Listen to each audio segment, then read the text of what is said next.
Good morning student. BCom प्रथम वर्ष की हमारी बिजनेस मैनेजमेंट की क्लास में हमारा टॉपिक चल रहा था अवयस्क से संबंधित। तो अवयस्क से संबंधित हमने लगभग 11 पॉइंट कर लिए थे उसके अवयस्क के नियमों से संबंधित। तो उसमें हमारा 12वां पॉइंट था अवयस्क के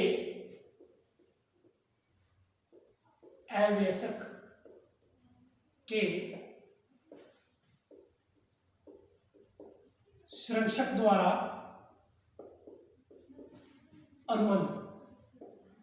अवयस्क तो आपको पता ही है, माइनर और संरक्षक पैट्रॉन, यानी कि यह अपने गार्जियंस के द्वारा भी कह सकते हैं। ये संरक्षक कौन नियुक्त करता है?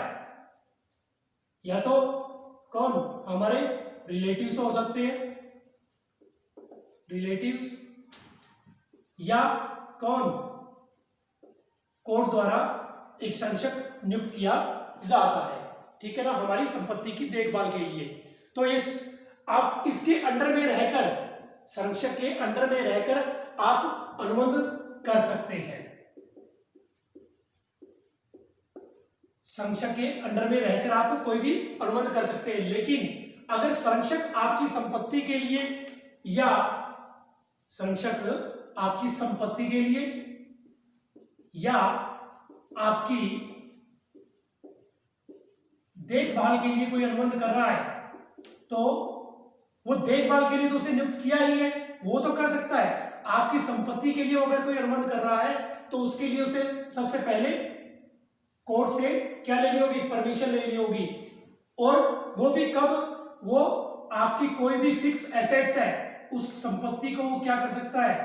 संपत्ति को बेच सकता है कोर्ट से परमिशन लेकर, लेकिन तभी बेचेगा अगर उस संपत्ति में क्या हो? लाभ की स्थिति नजर आ रही हो।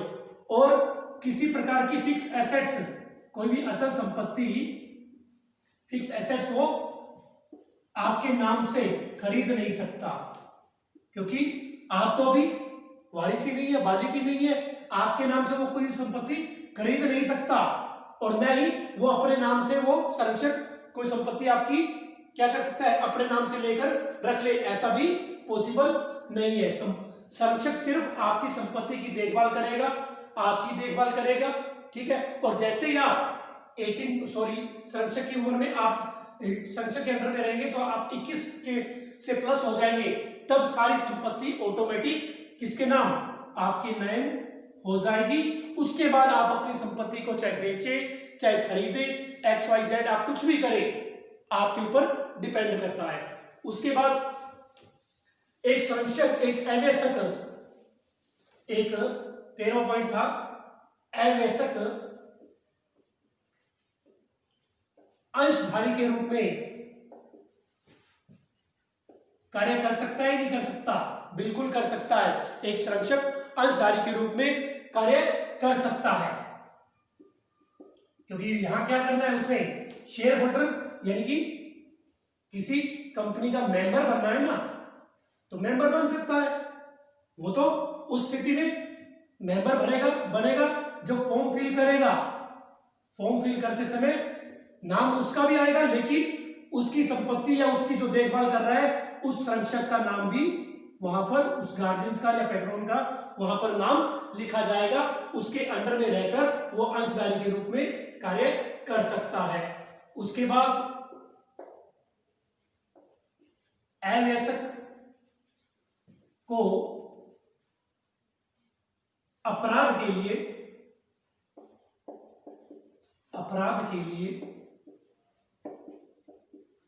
उत्तरदायी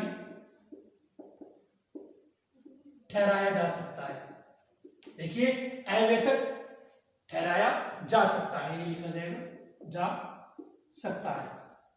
देखिए, अवयस्क के लिए जैसे हमारे प्रावधान, हमारे नियम में, हमारे एक्ट में बहुत सी छूटें भी दी गई है, तो साथ साथ उसे अगर वो कोई अपराध करता है तो उसके लिए उसे उत्तरदायी भी ठहराया जाएगा। मान लीजिए अपराध करता है क्या? किसी का वो मर्डर कर दे, किसी का मर्डर कर दे वो, तो उस चीज के लिए उसे उत्तरदायी ठहराया जाएगा। या किसी को वो क्या दे? धमकी दे, या किसी के साथ फ्रॉड करे,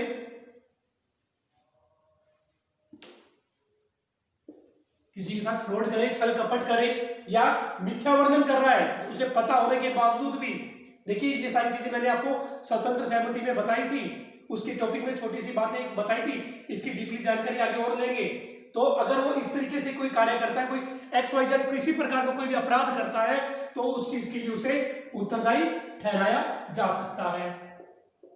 उसके बाद नियमों में है अवैसक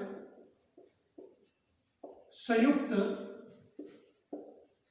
वचनदाता के रूप में बन सकता है।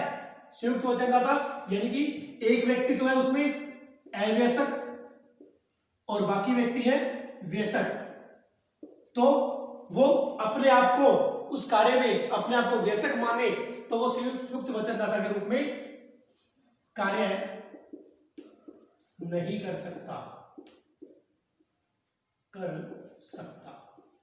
संयुक्त वचनदाता के रूप में वो कार्य नहीं कर सकता, क्योंकि वो अपने आप को ऐसा प्रदर्शन करे। और मैंने आपको पहले एक अवरोध का सिद्धांत बताया था कि अगर वो इस प्रकार का प्रदर्शन करता है कि मैं व्यसक हूं, मैं व्यसक हूं, अवैसक ऐसा प्रदर्शन करे तो ऐसा पॉसिबल नहीं है। कोई भी लाभ होगा, प्रॉफिट होगा तो वो इनको होगा। कोई भी किसी प्रकार की कोई जवाबदेही होगी, किसी प्रकार के कार्य में किसी का हिसाब किताब करना है तो वो वैसे व्यक्ति ही करेंगे। और अवैसक सिर्फ लाभ के लिए साझेदार बनाया जा सकता है, और वो भी सभी साझेदार क्या हो, सहमत हो, तभी वो लाभ के लिए साझेदार बनाया सकता है। इसके अलावा वो संयुक्त वचनदाता के रूप में कहीं भी कार्य नहीं कर सकता। उसके बाद अवैसक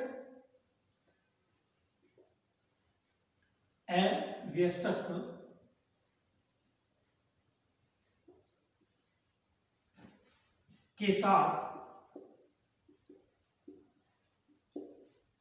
नौकरी का अनुबंध। देखिए अगर कोई व्यक्ति या कोई मालिक, कोई संस्थान का मालिक या कोई भी व्यवसाय का मालिक किसी अवैसक के साथ कोई नौकरी का अनुबंध करता है तो वो क्या होगा, व्यर्थ होगा। लेकिन अवैसक के स्थान पर उसका संरक्षक या माता पिता कोई नौकरी का अनुबंध करते हैं कि अवैसक को कार्य पर लगाया जाए, तो उस संबंध में इन्हें, अगर वो कोई गलत कार्य करता है तो इन्हें उत्तरदायी ठहराया जा सकता है और इनके थ्रू वो नौकरी का अनुबंध कर सकता है। अदरवाइज उसके साथ नौकरी का अनुबंध क्या होगा, व्यर्थ ठहराव की श्रेणी में जाएगा। अब बात आती है इसके नेक्स्ट पॉइंट की, अवैसक की कुछ आवश्यकताएं भी होती हैं। होती है नहीं होती? बिल्कुल होती है। तो उन आवश्यकताओं को वो कहां से पूरा करे, जब वो कहीं काम भी नहीं कर सकता। अब संरक्षक हर जगह कार्य भी नहीं लगा सकता उसको, और मान लीजिए लगा भी दिया तो वहां से उसे कितनी अर्निंग होगी, उसके खर्चे ज्यादा भी हो सकते हैं। तो वहां अवैसक की आवश्यकताओं के संबंध में कुछ नियम आते हैं जिनके बारे में हम बात करते हैं। अवैसक की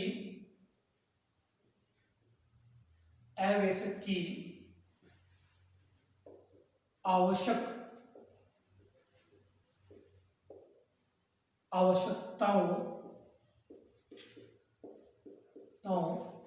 के संबंध में।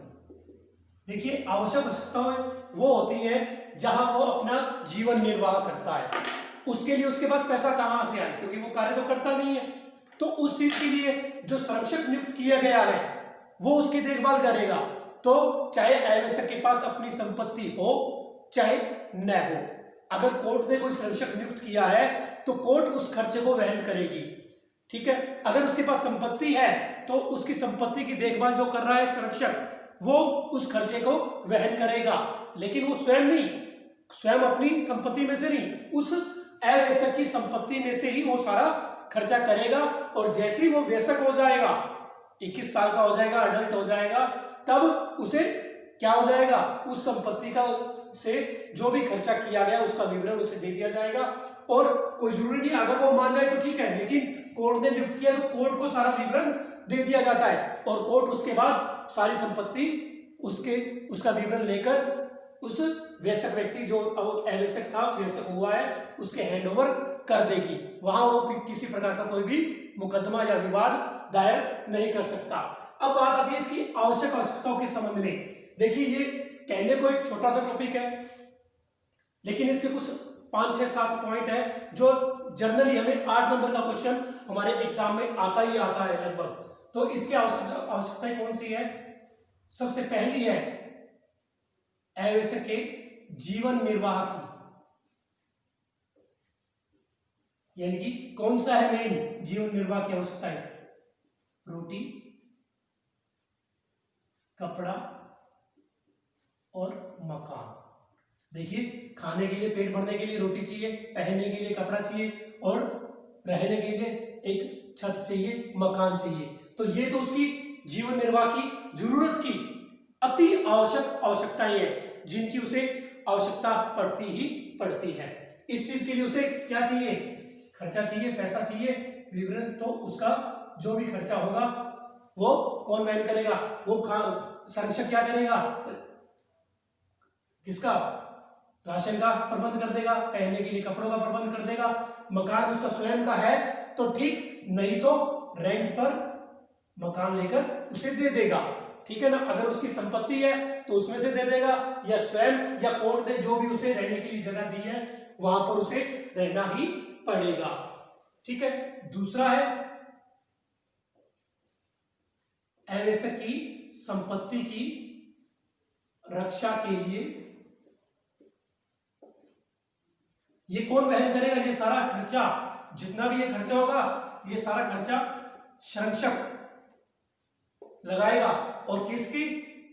या तो आवश्यक की संपत्ति में से लगाएगा या उसे कोर्ट वहन करेगी, ठीक है ना। तो आवश्यक की संपत्ति की रक्षा के लिए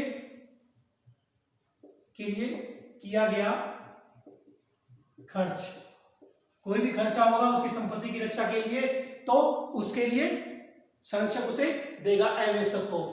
उसके बाद आवश्यक की पत्नी के बिस्तर एवं दवाइयों का खर्च।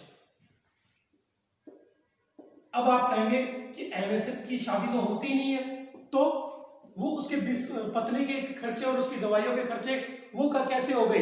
देखिए कई बच्चे बाल विवाह भी कर देते हैं, पहले की जो प्रथा चलती आ रही है, और कुछ बच्चे जो 18 वर्ष हो गए तो वो शादी करने लायक तो हो गए ना, वो तो अपनी संपत्ति का हकदार नहीं हुआ। तो वहां अगर उसकी कोई शादी हो जाती है, वैसे तो 21 की उम्र ही बताई है, ठीक है ना।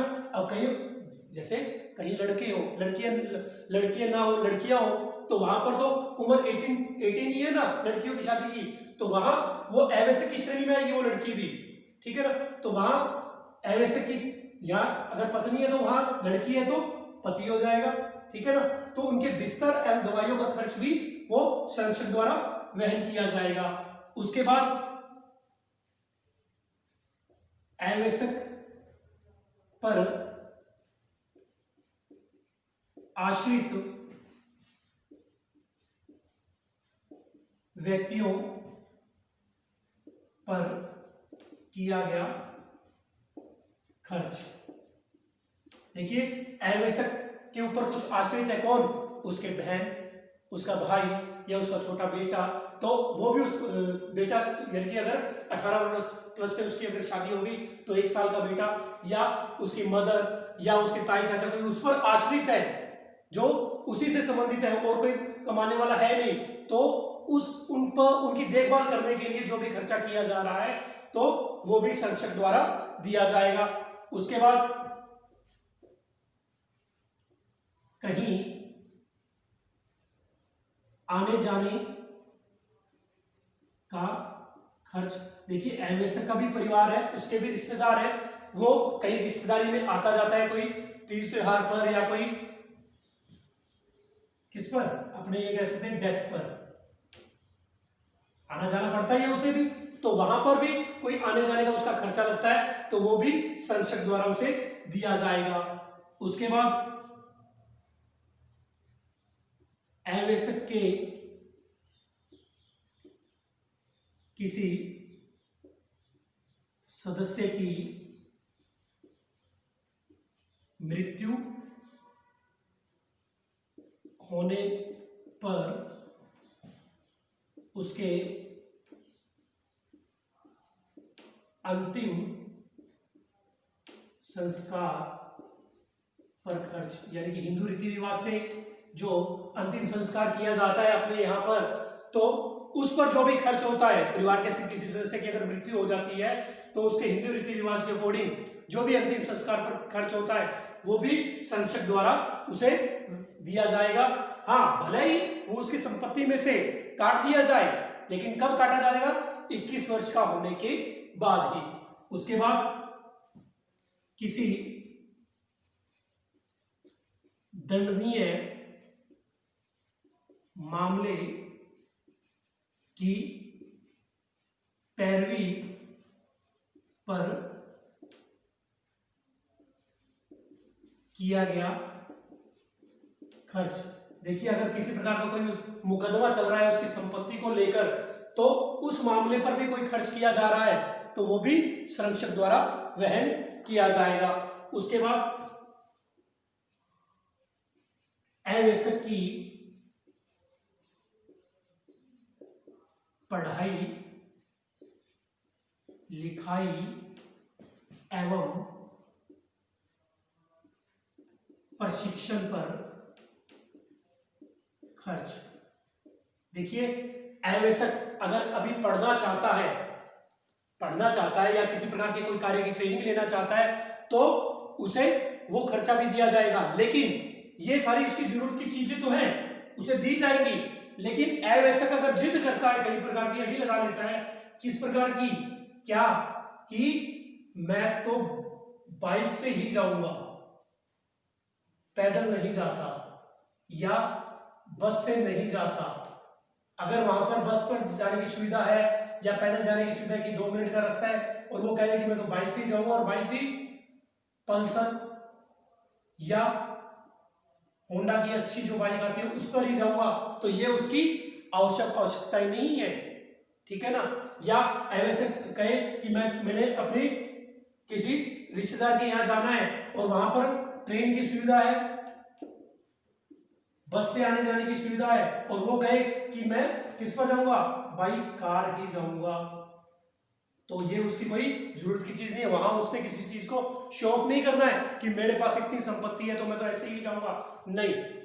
अगर वहां पर बस ट्रेन की जाने की सुविधा है या कोई और रास्ता जहां उसका खर्चा बच रहा है तो वो उसी रास्ते से जाएगा, बाइक कार नहीं, ये उसकी जरूरत की चीज नहीं है। या वो कहे कि मुझे तो ये गाड़ी चाहिए, या मैं तो अपने त्योहार पर, जैसे एक बात और आती है, कोई भी त्योहार भी आता है ऐसे के घर पे, यानी हर हिंदू रीति रिवाज के अकॉर्डिंग त्योहार तो आती है, त्योहार या मिठाई का खर्च, तो ये भी उसे प्राप्त होगा। लेकिन यहां पर वो कहे कि मैं तो 5000 के पटाखे चलाऊंगा या 5000 में मैं तो नए कपड़े लेने या ये करना है और मिठाई में तो 5 किलो लेकर आऊंगा, नहीं। जो जरूरत की है कि मौके पर 1 किलो से भी काम चलता है तो वो उसकी आवश्यकताएं हैं। देखिए, वैसे तो आवश्यकताओं की कोई परिभाषा नहीं है, आदमी की जरूरतें संतुष्टि कभी पूरी नहीं होती, ना तो जरूरतें पूरी हो ना ही संतुष्टि उसको आती है, लेकिन कुछ चीजें ऐसी हैं जो कम खर्चे में भी चलाई जा सकती हैं। हाँ, जब वो 21 वर्ष का हो गया उसके बाद जब सारी संपत्ति उसके नाम हो जाएगी तब वो कमाने लायक हो जाए, चलो उसकी संपत्ति नहीं है या कमाने लायक हो जाए, खुद कमाए तो कितना मर्जी लगाए ना, कौन उसे रोकता है। आप पैसा कमा रहे हैं, आप खुद कमा रहे हैं तो आप अपना पैसा कहीं भी लगाएं, कौन आपको रोकता है? कोई नहीं रोकता। लेकिन आप अड़ी लगाकर या किसी प्रकार की कोई जिद कर या ये कहे कि मेरे को तो ये चीज चाहिए ही चाहिए, तो ये आपकी आवश्यकताओं के संबंध में नहीं आती। जब आप किसी के अंडर में हैं, तो जब आप स्वयं कमाने लग गए, आप वयस्क हो गए, तब आप कितना भी खर्चा कीजिए, कौन रोकता है? आपकी संपत्ति, आपका पैसा, कोई नहीं रोकता। तो आज हमारा ये टॉपिक कंप्लीट होता है। कल हम जो हमारे 3 टॉपिक थे पक्षकारों में अनुबंध करने की क्षमता में, एक तो था अवयस्क, तो अवयस्क से संबंधित लगभग हमारी सारी बातें हो गई है। फिर भी कोई रह गई तो हम नेक्स्ट क्लास में पूरी कर लेंगे। जहां तक मैं सोचता हूँ 99% कंप्लीट हो गई है। कल हम अस्वस्थ मस्तिष्क के बारे में जो टॉपिक है उसके बारे में बात करेंगे। Okay, thank you. जय हिंद, जय भारत।